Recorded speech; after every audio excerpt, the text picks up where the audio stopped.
I was talking with the gentleman from Belcom, and we were discussing the lie.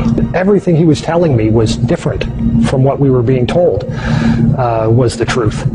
And at one point I asked him, I said, man, you guys, you lied about a lot, didn't you? And instantly he said, no, we didn't lie about certain things. We lied about everything.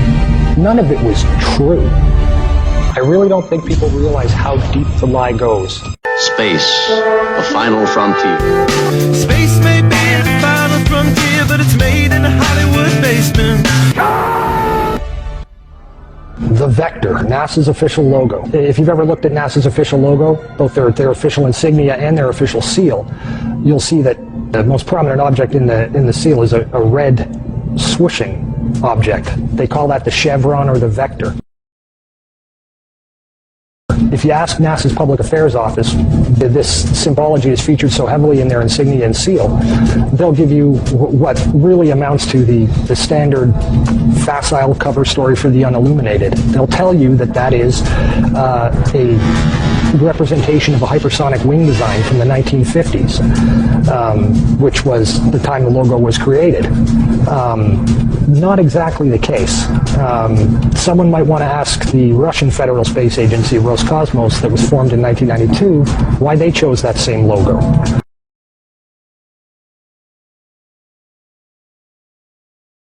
And while you're at it, you can go ask the Chinese, who formed their space agency in 1996, why in the world they're using a hypersonic wing design from the 1950s as their official logo. Then you can ask the Japanese, the South Koreans, Taiwanese, Malaysia, Mexico, Iran, all of these countries, even Bulgaria. They all utilize the vector symbology in their space agency logos for their national space agencies. It gets even deeper. You can go look at the individual manned program patches for NASA. The Mercury program, for example, a blatant use of covert symbology. In every logo dealing with the Mercury program, you'll see what looks like a number 7 in their logo.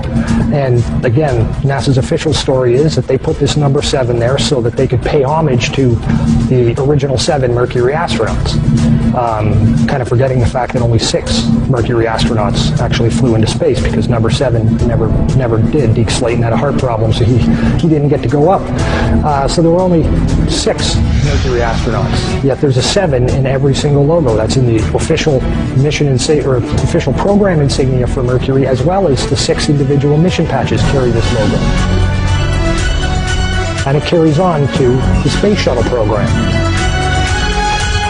If you look at the Apollo logo has a big letter A in it. At least that's what they want you to believe, but it's not. Again, that's just a simple way of explaining away the inclusion of this vector symbology in the logo.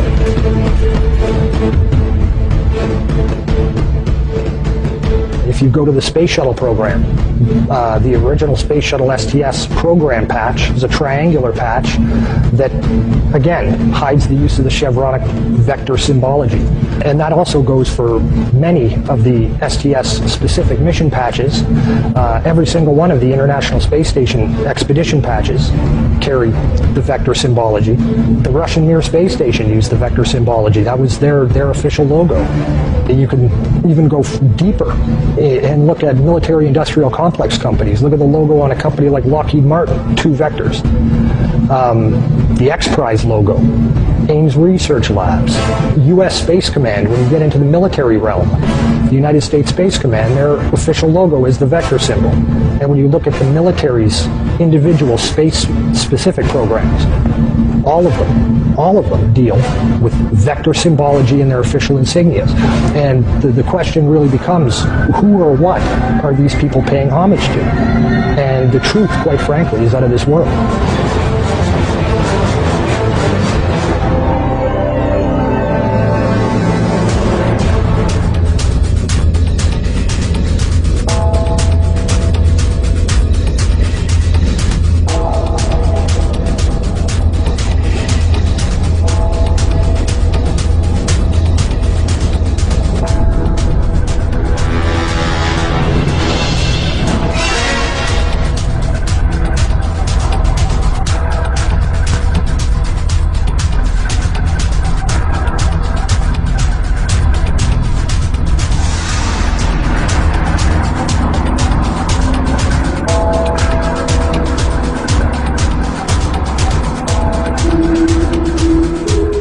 This painting, entitled The Madonna with Saint Giovannino, was made sometime during the 1400s.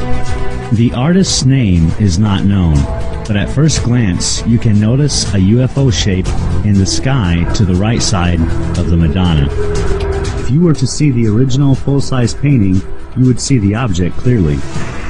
Looking at the enlargement, you can see a man and his dog standing and looking up at the object. However, this painting has something else being depicted. On the left side of the painting, you see the sun and some vector-like objects seemingly flying from or toward the sun. Perhaps this artist was trying to tell us something. In another painting of the Madonna, made by a completely different artist, the unusual patterns of the sun and the vector-like symbols have also been added prominently on the Madonna's cloak. You can see the same symbology on this painting as on the one before. This time, however, there is no UFO object to be seen anywhere in the sky.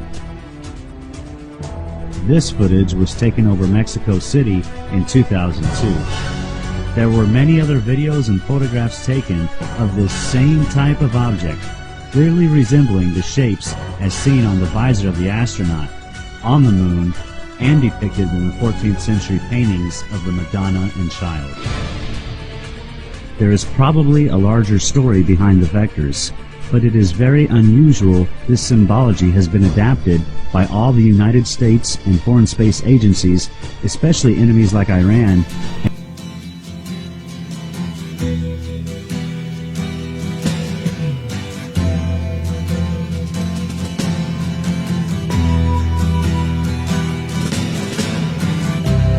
Ground control to Major Tom. Ground control to Major Tom. Take your protein pills and put your helmet on. Ground control to Major Tom. 7, 6. Commencing countdown, engines on. 7, 6, 5. Check ignition and may God's love be with you.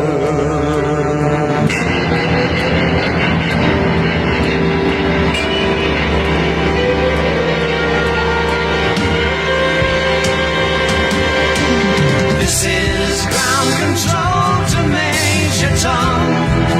You've really made the grade, and the papers want to know whose shirt you wear.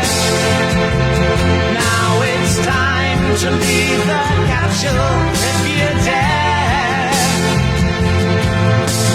This is Major Tom to ground control. I'm stepping through the door, and I'm floating in a most peculiar way, and the stars look very different today. For here am I sitting in a tin can, far above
much in so many places, so many heartaches, so many faces, so many dirty things you couldn't even believe.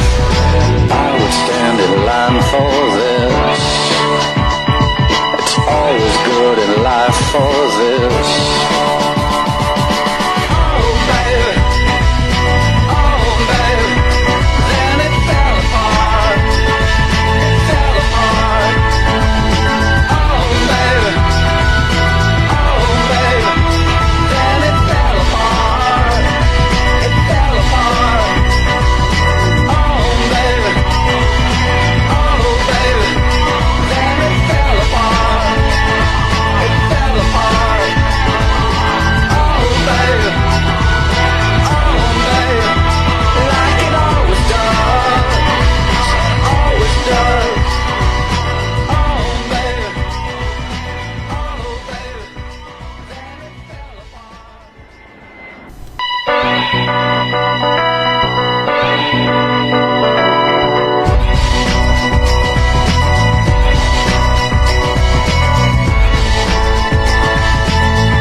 Perfect color me. Extreme ways that help me out late at night. Extreme places I had gone to never see any light. Dirty basements, dirty noise, dirty places coming through. Extreme worlds alone. Did you ever like it then? I would stand in line for this. There's always room in life for this.